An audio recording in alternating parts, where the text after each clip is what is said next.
And two things stuck with me. The first is the genius of the con is it's just an appeal to ego. You know, only the smartest people can perceive the imaginary clothes. So adult after adult is tricked into believing the con for the simplest reason of all. They don't want to look stupid. The second thing, as the emperor is gallivanting through town naked, is a child who calls out the lie.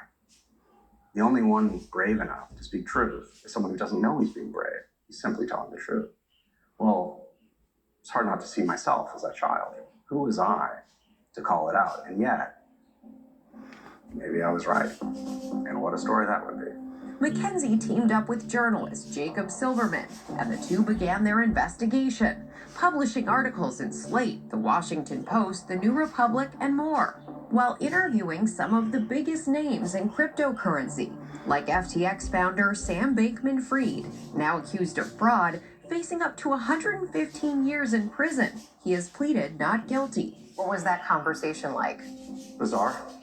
We requested an interview. He agreed almost immediately. So we ended up in a Manhattan hotel room in July of last year, well before he was charged with crimes. And a lot of red flags for fraud were popping up. Things didn't add up. And I kept asking him to explain it to me in a way that made sense. And we never got there. It was like punching against air. It was very strange. One of the most surreal hours of my life. How did you feel when you walked away from that conversation? I didn't know what to feel. I felt uneasy. At the time, Sam Bankman-Fried was being called the JP Morgan of crypto. So he was the purported head of this supposedly multi-trillion-dollar industry. And yet when I talked to him, I found his answers deeply unsatisfying. And the strangest thing to me was that he wanted me to like him. What gave you that impression that he wanted you to like him? His behavior, the way he would reach out. He would say things like, I want to keep you from reporting on things that won't age well. Like, I'm going to protect you, lead you the right way. He said to me at one point over DM, I understand that you're skeptical of crypto, but you can't be 100% skeptical. That can't be the right number.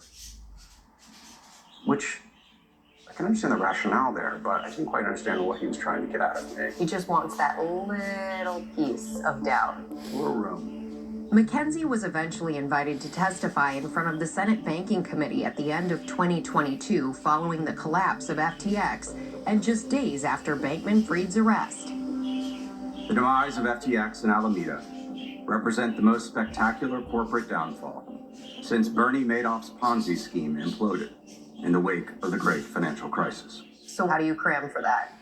Well, speaking, you only have 5 minutes. And look, I mean, I'm a performer, so I needed to know what I was going to say, I needed to hit my marks, and I needed to convey a clean and clear and compelling message. And so I ended up saying, I want the American people to know that although the stories of cryptocurrency are very compelling, the truth is very ugly. In my opinion, the cryptocurrency industry represents the largest Ponzi scheme in history. In fact, by the time the dust settles, crypto may well represent a fraud at least 10 times bigger than Madoff. Did you ever second guess your own thesis? Oh my God, are you kidding me? You would have to have a major ego to think that, hey, I think I might have stumbled on one of the largest frauds in history, but everybody else doesn't seem to think that. But surely I'm right. I mean, yeah, absolutely. I question myself. I mean, I still have to check myself all the time. What's wonderful about the crypto skeptics is that's what we do. We challenge each other. Our thanks to Chief Business